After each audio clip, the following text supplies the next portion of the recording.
This video was brought to you by Stormberg, a better route planner, MisterGreen, Kempower and Marcus Bil. Yo, what's up? Today I'm going to talk about charging prices for high-power chargers in Norway. So I made a video before, but it needs to be updated because I have some good news and some bad news. The good news is that every charge point operator in Norway, at least the ones I bother to, at least the ones that has some significance, they have now pure kilowatt-hour price. The bad news is that the price is way higher than before, even if we calculate the time-based stuff. So I can show you here, this is a spreadsheet. You can find it in the description. It's just publicly available. You can do whatever you like with it. Okay, so I can explain here what this means. So this is one table is like a use case, normal usage, when you have this kind of driving distance per year, and then this is a consumption, and then how much DC fast charging do you have, and so well, actually this one is kind of irrelevant now since we don't have, yeah, I shouldn't remove it, but I guess it's still here just in case. And then this is how much you are charging on DC or on fast charging. And by the way, we are only talking about high power charger here, not 50 kilowatt. And you see that I just calculate based on all this that if you have a car, I call it Ioniq car, but it's those brands that has the Ioniq deal, then actually that is the best deal if you have, well, I call it a normal usage. And then the second one is actually Elton subscription. Elton is just like a charging app, and they have a okay deal where you can get the 1-year contract, and then you don't have to have those cars that I mentioned here. And then actually, the funny thing is that the Elton subscription is cheaper than the Ioniq passport, because so I mentioned that these are the Ioniq cars. If you have BMW or some of these Kia or whatever, right, you can use the subscription you have for those specific cars. But if you have, for example, I think it's Renault, maybe Zoe, then as far as I don't think they have it, right? But then you can just get the Ioniq passport. Or if you have a Tesla, for some reason does not have a deal with Ioniq. Maybe they don't need to. But so the Ioniq passport is actually more expensive than the Elton subscription. One thing to note is that we have a 1-year contract, unlike Tesla, where you actually can cancel. You kind of subscribe for 1 month and then you can just cancel it right away, and that's it. So many people have been doing that this summer. But okay, so price wise, you see that Ioniq and Tesla, they are dominating on the top here. And then what about these other providers? Kopla is kind of small. They're, well, actually growing slightly bigger now, but they are still quite small compared to many of the other ones. And actually, Recharge has recently raised the price now in 1st of August. And now it costs 7.5 NOK per kilowatt hour. Fixed price though, no time-based stuff here. Also, Circle K is kind of expensive now. Mer also switched to pure kilowatt hour price, but yeah, I also count, by the way, volume discount, since we charge more than 500 NOK per month, and you get the volume.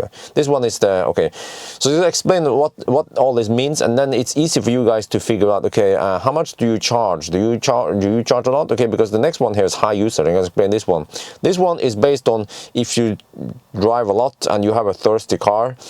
Then it's slightly different, but then I guess the table is not that much different anymore because yeah, because the price is more fixed. Well, actually, do we have any difference here? Maybe I should check here. Any slight, okay, yeah, there's a slight difference here because we have a volume discount on Mer. The more you charge, the more discount you have. But the Mer used to have 40% discount, which was freaking awesome. But I guess they realized that it was way too good, so now they have a lower discount. I don't remember what the max volume discount is now, but it's way lower. So here you see what, and then still here, Ioniq cars, they have the best price, and then Elton, so it's mostly the same. And but also, I should mention, a Tesla car is that like the one car I'm sitting on. If you drive a Tesla, then you get this price, but then for non-Tesla, you can then get the monthly or the, what do you call it, membership pricing, yeah, for 129 NOK per month. By the way, this is in Norway. The last table here is if you don't have any time-based discounts. I strip out everything, which means that actually also the Ioniq deal, it's like a monthly fee, so we have to only look at basically it's just drop in price. Yes, so then Teslas, the Teslas are the cheapest one, but then Kopla is on a good second here, all right, and then Circle K, but these are kind of, well, you can see it's kind of expensive. Yeah, I'm not sure what else to say about it. Oh yeah, one interesting thing is Ioniq, as the only one, they have like an extra price component. They still hold on to the minute pricing, but only past 80%. So they want to punish you if you go past 80% with your fat e-tron. So don't charge at Ioniq then, or if you charge at Ioniq with fat e-tron, you should unplug at 80%. So yeah, do I agree with this one? Yes and no, because when I seen Laderstad, I seen many Nisse just they just camp on the charging spot and they charge more than 80%, and some people go to 90-95%. Fat e-tron, they tend to go to 100%. They don't give a shit. Have you ever seen an Audi driver be considerate lately? No, you haven't. But it kind of punishes people with small battery, like a Leaf or something, and you kind of need to charge past 80% to reach the next charger, or yeah. So then, okay, whatever. So, yeah, whatever, right? Okay, so you guys might think that this is really expensive. It used to be half the price. Yes, it used to be really cheap, but you have to understand also that the price is at the charging station, they still have to pay for the electricity price, and the electricity prices have been going up. So here we see Tibber. This is my home currently. I need to make a video, by the way, of Tibber. I have upgraded stuff. Oh yeah, you see lots of stuff here. But what I'm going to show you here is this one. So you see, if you just scroll back to 1 year, it looks like this. If you go look at 3 years ago, or within 3 years, you see that it's just crazy high. It's been like this since last year.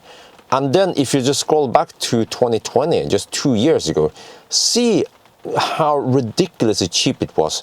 And of course, back then when we had so low electricity prices, then it would be way easier for the charge point operators to offer you way lower charging prices. But lately, the electricity prices have gone up, and then naturally, the charge point operators cannot, they are not doing charity, you know. They are, maybe they are subsidized from here at some extent, but still, they still have to make it profitable. So I'm not defending, or I mean, actually, yes, I am actually. I am defending the high price. I'm defending the charge point operators, because many Norwegian Nisse, they live in this world and they think that, oh no, it costs 7.5 NOK per kilowatt hour at recharge. They are ripping you off. They are making great profit of this.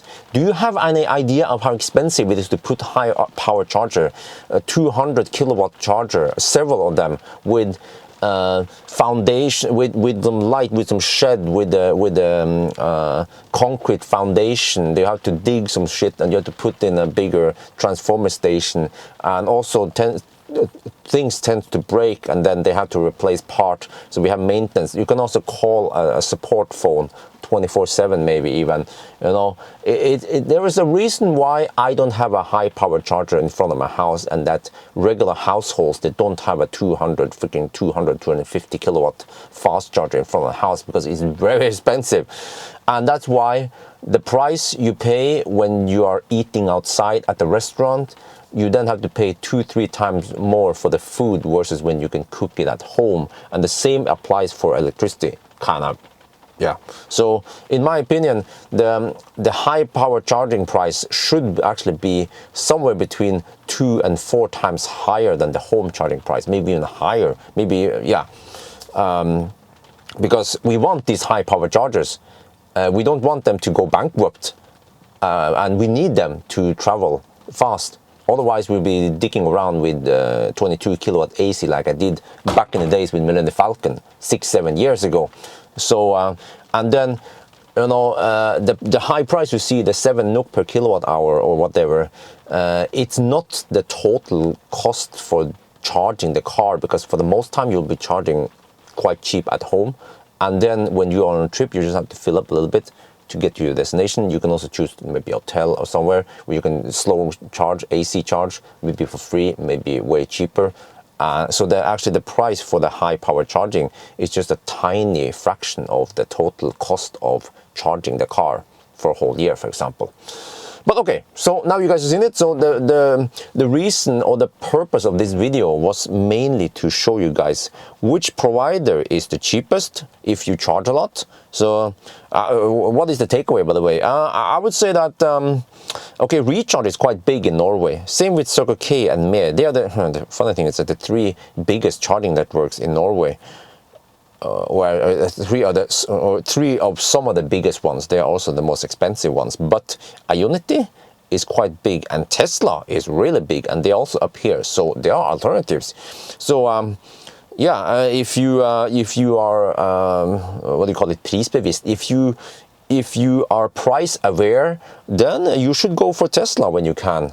I've seen people at Nebbenes charge at recharge, for example, or yeah, you know, Fortum recharge at 50 kilowatt. They could have been charging on Tesla, for example. I think the problem is that people don't know that Tesla has opened up the supercharger network. So alright, I think that's going to be it for now. I hope you guys enjoyed this video. As always, thank you for watching, and talk to you later.